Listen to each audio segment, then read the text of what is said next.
Hey, can I get the intro in first, please? Welcome to the world of Jones Knows. Today I'm going to show you the 5 most common mistakes made when installing Pergo Outlast. Today on Jones Knows. It's so beautiful, you and me, we meant to be. If you'd like to see more of Max, stay tuned after the video where we continue this playtime.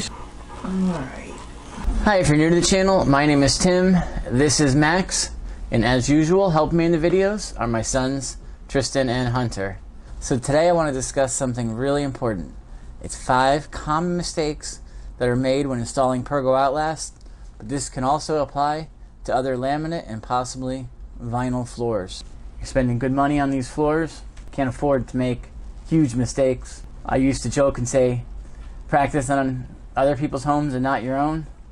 A lot of times we don't have that luxury. I've just seen so many mistakes lately on job sites, and I've been called to fix way too many jobs lately that were installed wrong, either by installers, homeowners, or handymen, or someone that said they knew how to do it that's an expert now. So I thought I'd put a video out to help eliminate a lot of these common mistakes that are made. And today I'm going to teach you what not to do, or maybe you want to do it, when you're installing your new flooring. So let's try to keep it brief and let's just jump right in there. Number 5. And this is one I make all the time because I do it on purpose. Putting thresholds in your doorways. Yep, that means putting a break in your floor. If you're going from a bedroom to a hallway, they want you to put that ugly molding in the doorway and separate the 2 rooms. Look at this master bedroom that continues right onto the hallway. There's no break in this floor. Doesn't that look nice? This is a decision only you can make. I discuss it with my clients and my homeowners that I install flooring for before I do the job, but I've never had a customer yet tell me they want a molding in their doorway. Picture that with a molding across that doorway. It wouldn't look this good. Keep in mind though, if you have a warranty claim, you have to call a rep out to look at your floor. It could cause you to avoid your warranty. Now I have heard people say that they can cut the moldings in after if they need to address a warranty claim. It may be too late at that point, but I've been doing it for years and I've never had an issue where I've needed a molding in one of my doorways. So I would suggest you roll the dice. That's just my opinion, and that's not a decision I can make for you. I'm just pointing out the right way to install it. Number 4. Next mistake. Hey, you're here for one of the mistakes? And we're not talking about pet pee. No, we're not. This is waterproof flooring. It's fine. Not even accidents from someone like you can damage it, right? Not as long as you put silicone around the perimeter. Yep, silicone. See how easy it is to put silicone down? Watch my son. When you're installing Pergo Outlast, they require you silicone all your edges. Baseboards, quarter round, any kind of trim you're putting around the perimeter of your room needs to have silicone. They even want it under door jambs and thresholds. Nothing to it. If you do this, you keep your warranty intact. You have a peace of mind. Number 3. This next one, it's a pet peeve of mine, but I consider it a mistake that I see people making all the time. I guess I got a lot of pet peeves and things I'm against when it comes to flooring. Maybe I'm too picky, but I want my floors to look good. So I say one of the biggest mistakes I see people make, joint patterns. You want to have a completely random look when you have your floor installed. That means when you look across your floor, no 2 joints should line up. Every other row, that's an H pattern. Every 2 rows, that's still a pattern. You start your rows every time with a different size board. Usually the fall off from the last board in the row starts the next row. Your end joints should be at least 8 to 12 inches apart, and no 2 end joints when you look across that floor should be the same. If you have an end joint on every other row that's the same, that's called an H joint, and that's a big no-no in the flooring business. Everybody hates that. Customers hate it. Installers hate it. It's just something you don't want to do. Besides looking tacky, it also affects the integrity and the installation of the flooring. Understand what a natural looking floor is. Watch some of my videos. I show it in a lot of my installation videos, how we do a completely random look. Number 2. Tapping blocks. Tapping blocks is a mistake. Well, Pergo recommends on their alternate method for installation that you tap the floor closed. I'm recommending you do not use their alternate method for installation. Go with the first method, because using a tapping block can and most likely will damage your floor if you're not experienced using them. Even when I use a tapping block, I can damage a floor. And chances are you're probably not going to notice that mistake until the floor is all installed. And guess where that board that you damage is going to be? Dead center of the room. You better believe it. Let's do an example from our latest installation. Watch me and my son install boards without a tapping block.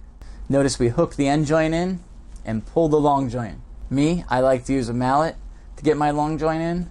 If you notice, I'll tap my long joint. I even have a video that shows how to lay the whole floor in reverse with my own type of alternate method with a similar type locking system to this, so that you can hit the floor as hard as you want without damaging the tongue if you need to use a mallet. Might want to check it out. I'll put the link above. Number 1. Not using a vapor barrier. You bought your flooring, the padding's on the back, you're ready to go? Not quite. Just because it has an attached padding doesn't mean it has a vapor barrier. If you're going over concrete, you must put a vapor barrier under your floor, or you're going to have all kind of problems. Not just voiding your warranty, but your floor could buckle, get mold, mildew. Don't do it. Put a vapor barrier. Even certain vinyls require vapor barriers. It's something you have to do when you're installing flooring. Max's bonus tip. Expansion. There is no bigger mistake that you can make than not leaving enough expansion. This is the proper amount of expansion. It's 1/4 inch. If you watch one of my latest videos, Problem with Bamboo, we have areas in his home where there's no expansion left, that the floor raised off the ground 2 to 3 inches. It was a disaster, a huge mess. The customer had to pay a ton of money to get the floor fixed the right way. You don't want to have this problem in your home. Do it right the first time and leave at least 1/4 inch expansion on all 4 sides. Well, I hope you found this video useful. These are all really common mistakes that are made, but they're easily preventable. Be sure to check out some of our other content. We have lots of great videos on how to install flooring. We do laminate, vinyl, and more. Plus, we do product reviews on vinyl, laminate. We put vinyl up against laminate. We torture them, we run them over, we submerge them, whatever it takes to find out which products are best for you. If you haven't subscribed yet, I want you to take out your favorite flooring mallet, smash that subscribe button so you don't miss any future videos. California. California. Cats. Let me know when you're ready to film this. Hey! Whoa! Cat fight. You want to wrestle?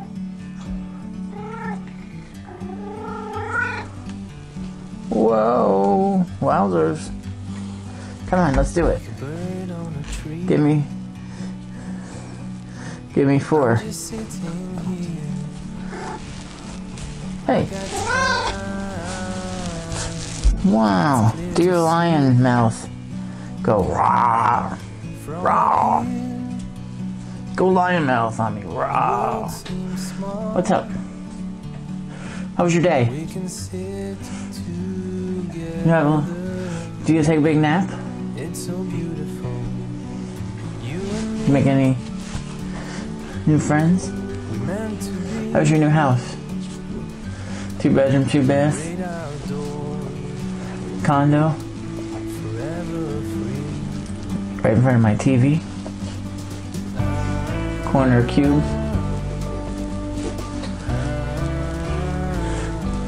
Wow, Mr. Lion's Ruff? The Ruff is coming back.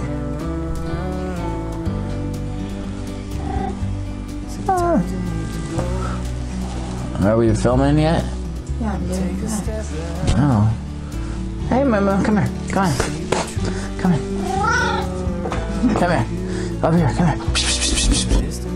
here. Give me a toy.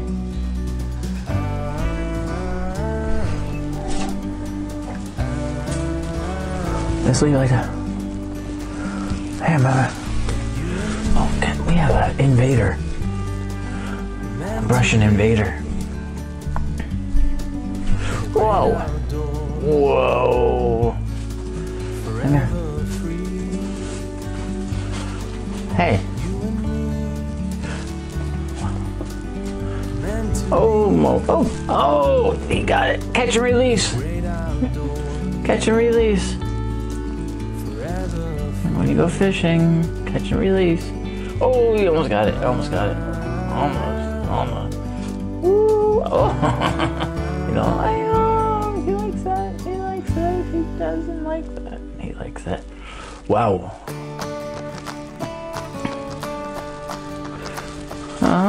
Someone's getting a little slow. Oh, he puts the hand involved. Oh, he got it. Catch and release. Catch it. Wow. Come on, give it a thought. Oh, he uses that hand action and grabs it. Oh. Nice one. Oh.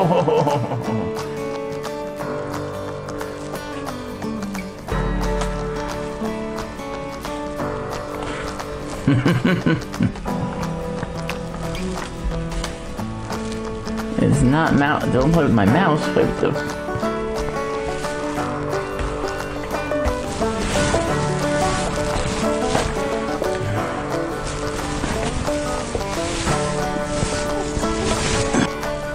Oh! Wish when I bass fish, I wish the fish hit that hard. It's like boom, he hits the catch and release. Don't try to eat it. It's not for eating.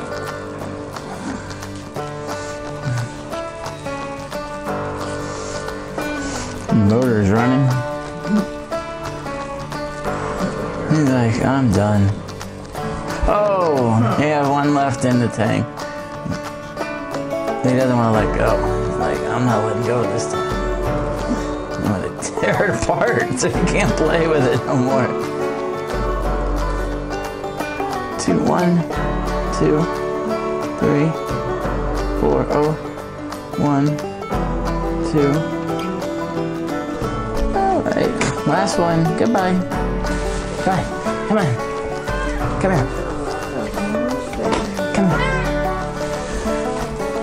Welcome to the world of Jones. Hey, can I get the intro in first, please?